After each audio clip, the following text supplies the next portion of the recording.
DB 하이텍 2026년 1분기 실적을 스루풋 회계로 분석하고 연말 매출 및 손익분기점을 예측해 보겠습니다. 매출은 20.7% 증가했고 영업이익은 52.2%가 증가했습니다. 포괄 가공비 배부 재고자산 회전율은 8.32회전으로 연간 예측이 되고요. PBR은 2.65 상태입니다. 원재료 매입의 검증을 해봤는데 갭이 발생이 된 것이 발견이 됩니다. DB 하이텍 사업 개요입니다.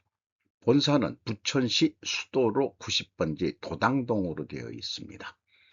웨이퍼 수탁 생산 및 판매를 주요 사업으로 영위하고 있습니다.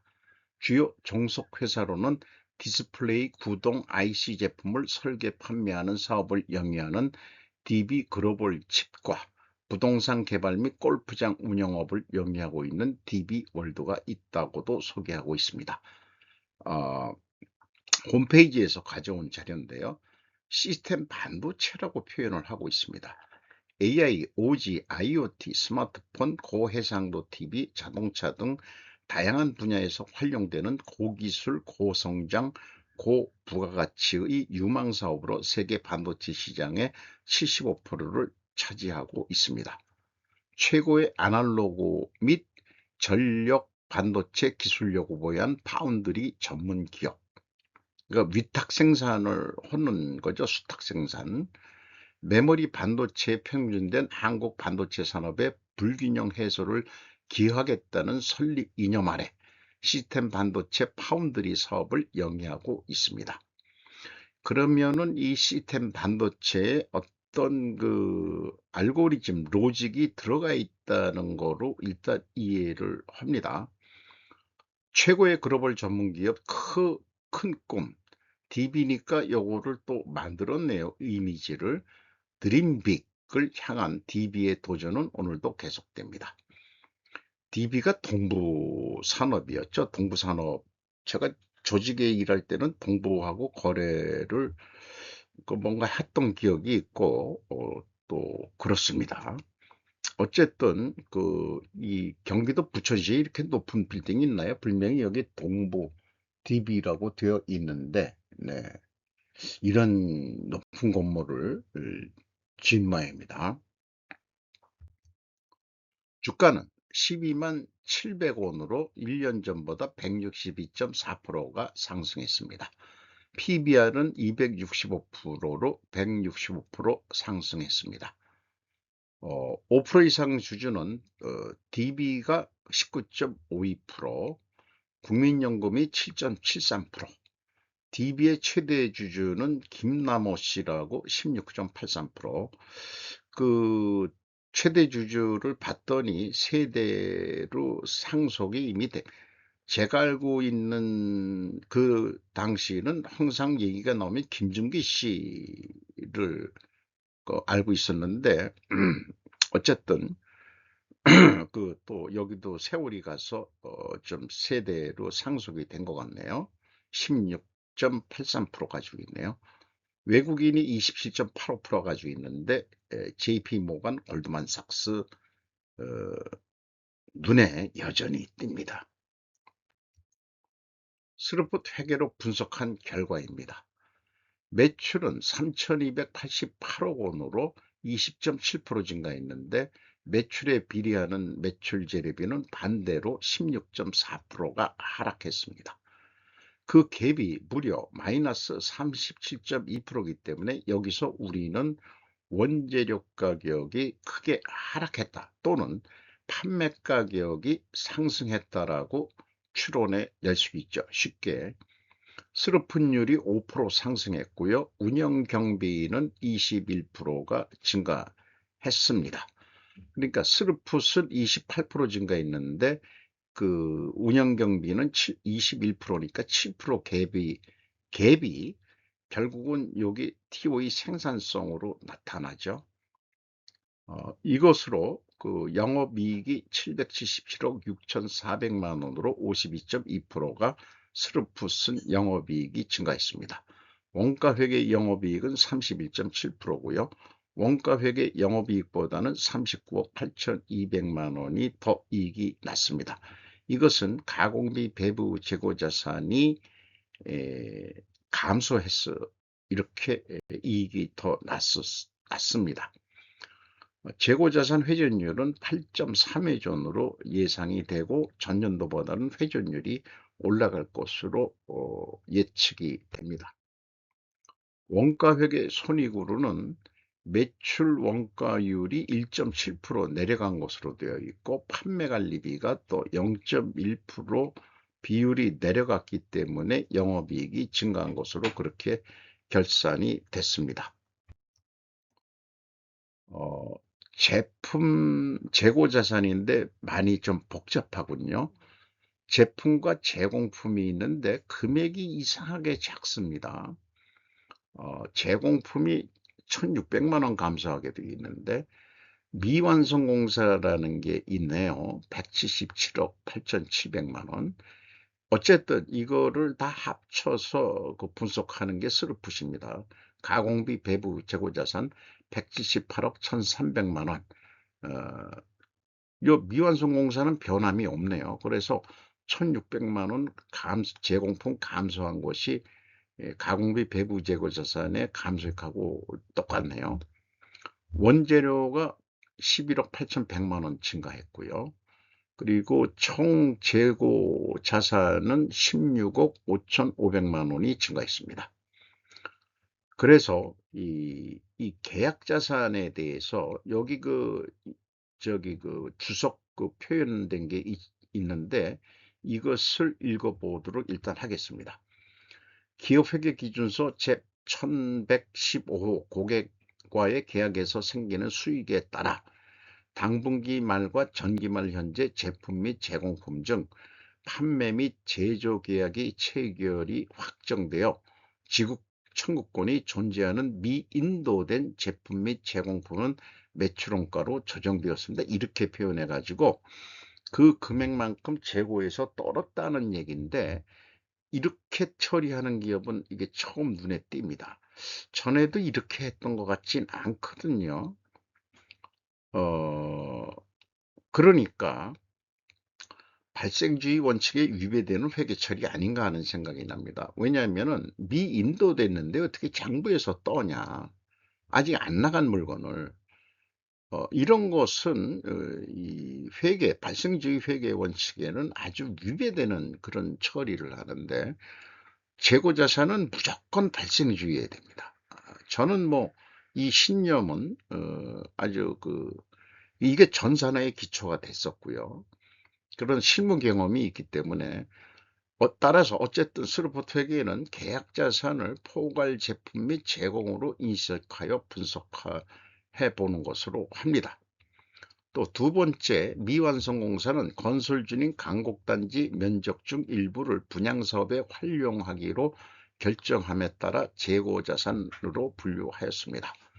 이 감곡이 경기도 장원을 넘어가면은 바로 감곡 쪽이죠. DB 하이텍을 제가 심사를 한번 간 적이 있기 때문에 그 위치를 알고 있습니다.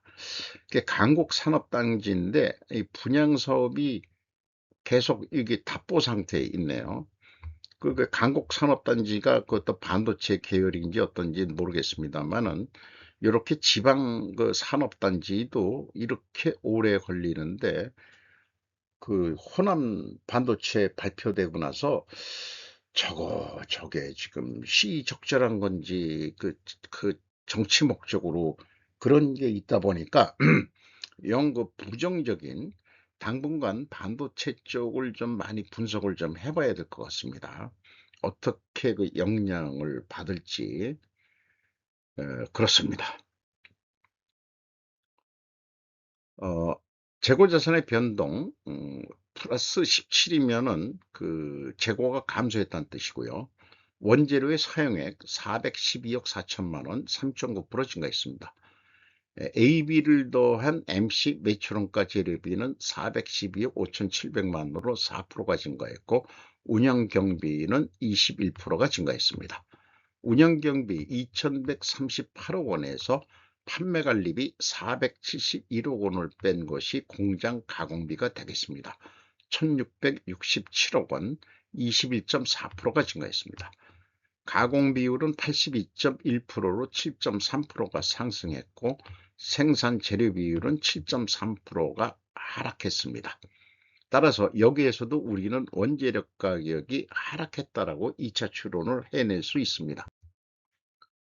재고자산의 변동 범위, 제가 WCAI의 계약자산을 넣기 때문에 그 차이가 나는데 계약자산의 증가액을 빼주면 일치를 합니다. 1은 단지 단수 차이가 되겠습니다. 100만원 단위로 분석을 하다 보니까.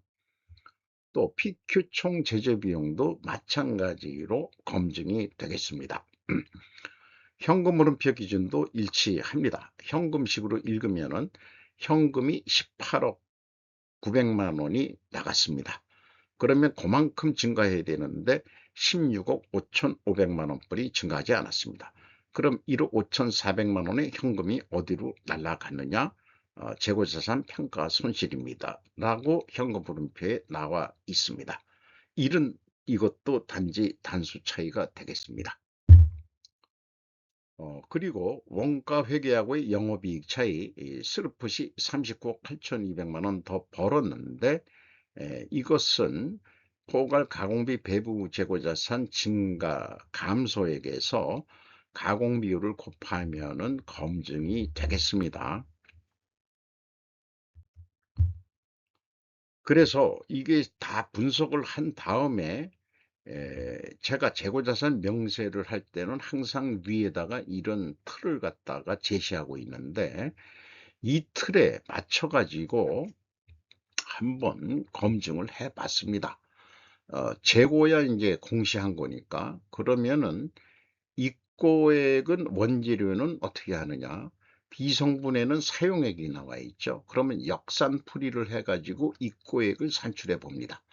그런데 원재료 가격 추이에 주성의 매입액이 있습니다. 536억 9,400만 원입니다.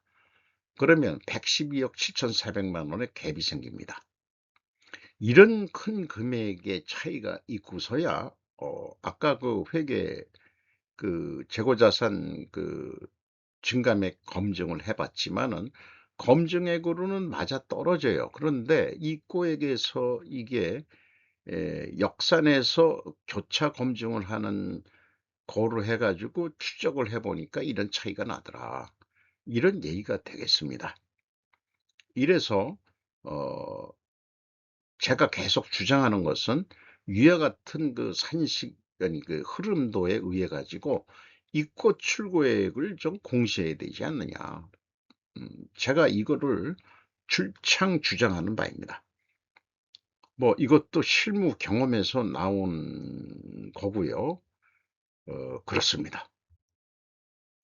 주요 운영비용 인건비가 596억 9,700만 원, 11.9% 증가했습니다. 직원 수는 2,221명으로 170명이 증원이 됐습니다. 아주 일자리 늘은 거에 대해서는 저는 항상 감사하게 생각합니다. 기업한테. 우리 젊은 사람들의 일자리가 또 생기는 거니까요. 인당 평균 임금은 1억 75만 원, 750만 원이 될 것으로 예상이 됩니다. 노동 생산성은 떨어졌는데 노동 분배율은 거꾸로 그렇게 많이 안 내려갔으니까 거꾸로 올려준 폭이나 마찬가지죠. 수선비가 37.9% 증가했고 지급수수료가 19.5% 증가했습니다. 전력비가 많이 들어가네요. 3.3% 상승했습니다. 경영평가지표로서 재고 회전율이 8.3회전으로 상승할 것 같고 스루풋율도 상승합니다. 동일 방향이면 투명하게 가정을 세웁니다. 영업구매 평가지표로 매출채권 수금속도 2.3회전, 3개월에 2.3회전이니까 뭐 그렇게 늦게 수금하고 있는 것 같지는 않습니다. 전년도 2.2회전보다는 조금 빨라졌죠. 수금 속도가. 근데 매입 채무 지급 속도는 더 빨라졌습니다. 6.4회 전. 이렇게 빨라지다 보니까 현금 버퍼가 좀 떨어졌네요. 90% 가지고 있었는데 21.6%로 떨어졌습니다. 듀퐁 ROI 자본 회수율 4%, 1.3% 상승했습니다. 앞서 얘기한 대로 두 가지 경영평가 지표가 상승했을 때 저는 투명하게 가정을 하고 이것을 입증하려면 원재료 가격이 하락해야 되고 판매 가격은 인상이 돼야 된다는 이 입증 가정을 하게 됩니다. 이것이 검증이 되느냐 하는 문제죠. 또한 필연적으로 존재할 다른 결과가 있다면은 수량에 의한 재고 회전율이 또 상승이 돼야 될 것입니다. 그런데 장부상에 미리 그렇게 떨어버리면 재고 회전율이 나오겠습니까? 그러니까 문제란 얘기죠. 원자력 가격이 하락했냐? 공정 와퍼, 슬러리 케미칼류, 웨트 프로세스 케미칼, 습식 공정 케미칼이라고 번역을 해야 되겠네요. 공정용 가스. 이런 네 가지를 했는데 5.2% 단순 평균. 근데 가중 평균을 좀 해볼 수 있었어요. 구매액이 있어가지고 5.4% 하락했습니다. 그리고 판매 가격, 이게 냉지로 나와 있습니다. Fabricated System LSI 와퍼라고 되어 있네요. 이렇게 돼서 그 사이즈별로 그 단가들을 내고 있습니다.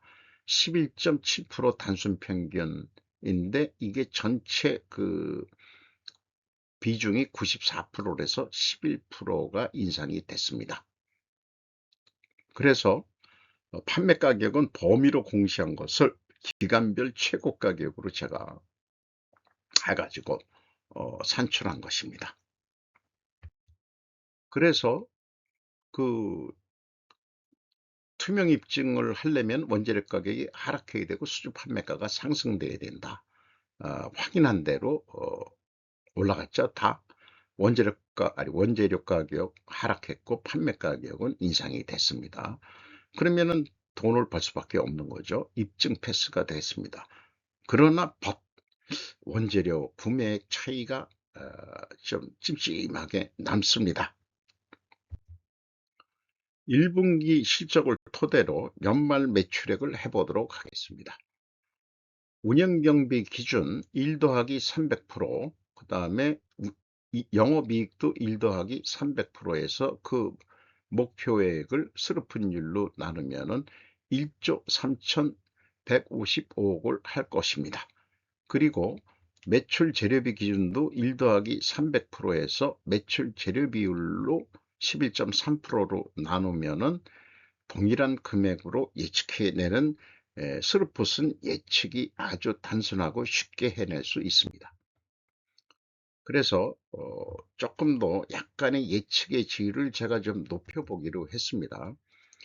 동일한 방법으로 그 예측을 제가 전년도 거를 했다면은 매출액을 1조 8,960억을 했을 겁니다. 6억을 1조 896억 원. 그런데 실제 결과는 1조 2,137억 원이 있기 때문에 제가 10.2% 낮게 예측을 한 거죠.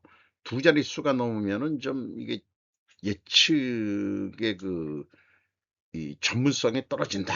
또 이렇게 또 좀 받을 수 있으니까 요거를 2026년도 실행 계획 세울 때 하반기 때 조금 더 매출들이 늘어나는 것 같다. 이렇게 이제 감을 잡을 수 있는 거죠. 근데 손익분기점까지 한번 접근을 합니다. 올해는 8.8월에 손익분기점 매출액이 도달할 것입니다. 근데 전년도에는 9.3월이었습니다. 그러면은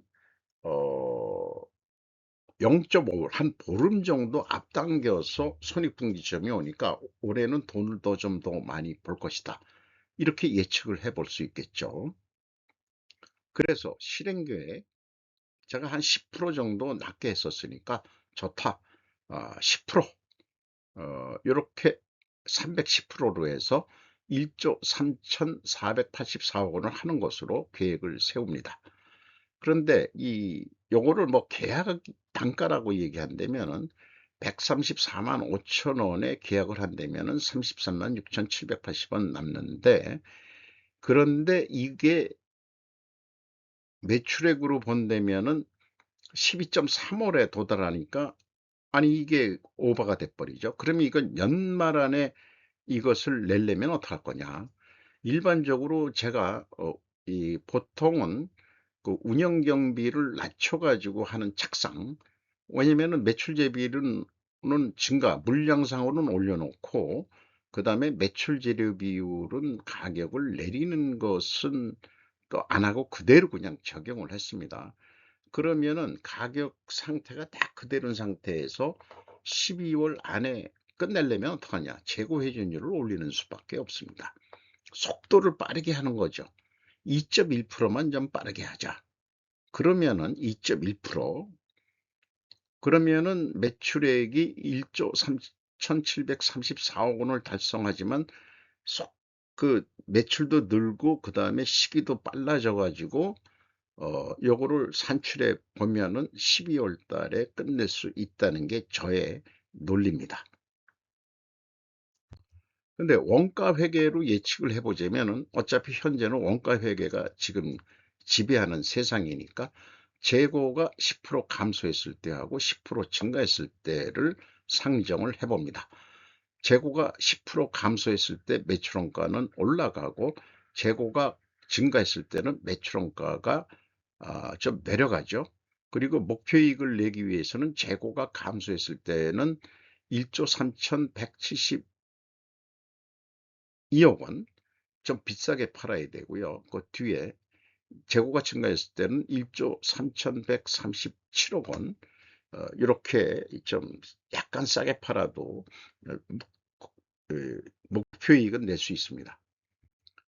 그래서 이것을 이런 틀을 만든 것은 협력업체의 납품단가 협상을 위해서 상대방 거를 했을 때 이 원가 회계로 하지 말고 스루풋으로 하라고, 그렇게 제가 좀 같이 스터디하는 분들하고 그렇게 얘기했는데, 이 영업 경험으로 얘기하면은 영업은 다 부풀리긴 견적을 합니다. 136만 원으로요. 원 단위로 얘기합니다. 그런데 스루풋으로 하면은 134만 5천 원으로 충분하지 않소. 요 얘기를 제시할 수 있다는 얘기입니다. 요 경우에 매출 원가율이 62%고 영업이익은 32만 2,863원 영업이익이 예상되는데, 부풀렸기 때문에 그 마진 잡은 것보다도 실질적으로는 부풀렸는데, 그러니까 스루풋은 합리적인 가격을 이렇게 하는데, 원가 회계에는 재고 감소 증감 이런 거에 의해서 어, 좀 실질적으로 실제 이렇게 계약하면은 돈을 더 번다는 얘기죠. 원가 회계도. 그래서 판매를 더 한다면은 동일한 매출 원가율을 적용해서 영업이익이 3%좀 더 늘어난다. 근데 그 102억 원뿐이 늘어나질 않습니다. 원가 회계는 왜 그러냐? 전제 조건을 그 재고 감소 조건으로 더 추가 생산하지 말고 있는 재고에서 그냥 추가로 내보내라. 손익분기점 넘어서 생산을 좀 조절해 가면서, 이런 의미로 했을 때는 그 원가 스루풋보다도 영업이익이 적게 나오게 되어 있습니다. 나머지 자료들은 다 템플릿 자료들이고요. 요 말씀은 좀 해볼 수 있겠네요. AI 반도체 드램은 거품이고 꺼질 것. 수요 감소하면 과잉 투자, 과잉 생산에 중국처럼 덤핑, 공급을 통제해야 높은 가격을 계속 받을 수 있는 것을 모르는 거 아니냐. 그런 생각을 해보게 됩니다. 원가 회계가 필요 없다는 논리들을 하는 거고요. 재고 회전율은 계속 상승 목표를 두는 것이 바람직하다는 것 등등 또 제 졸작이고요. 결론적으로 제조원가 회계를 쓰레기통에 버리고 새 회계를 찾자. 이거에 대해서 뭔가 좀 글을 또 좀 써보고 싶은 욕망이 불뚝불뚝 납니다. 역사적인 관점에서요. 공산주의하고 비교를 해가면서도 그 얘기를 해야 될 것 같습니다. 회계가 그냥 회계쟁이들이 하는 그냥 특수 분야라고 생각하시면 안 됩니다. 우리는 자영업자라도 다 손익계산서를 해야 되기 때문에 제조업을 한다 그러면은 어, 어떤 그 경제의 그 베이직 그이 버텀에 해당하는 그런 중요한 영향력을 미치는 그런 분야가 회계 분야입니다. 이거를 안 하고서는 이익이 났다 뭐 했다 주가가 오른다 아무 의미가 없는 거죠. 그래서 회계는 우리가 이제 소양이고 상식으로 되기 위해서는 제조원가가 너무 복잡하니까 단순 회계를 좀 손익회계를 지금 21세기에는 지금 가야 되지 않겠냐. 이게 이제 저의 주장인 거죠. 그래서 오늘도 내일도 돈을 벌자는 게 이제 그런 방향으로 머리를 돌아가게 그런 목적이 있는 거겠습니다. 두 갈래 길이 있었습니다. 하나는 왼쪽은 원가 회계 길이었고요. 오른쪽은 스루풋 웨이로 실제 봄철에 이제 산책을 하는데 안 가본 데 처음 가본 길, 이 길로 갔습니다. 저는 이 길로 가고 있습니다. 좀 시적으로 얘기한 것 같네요. 오늘도 좋은 하루 되시기 바랍니다. 굿아이.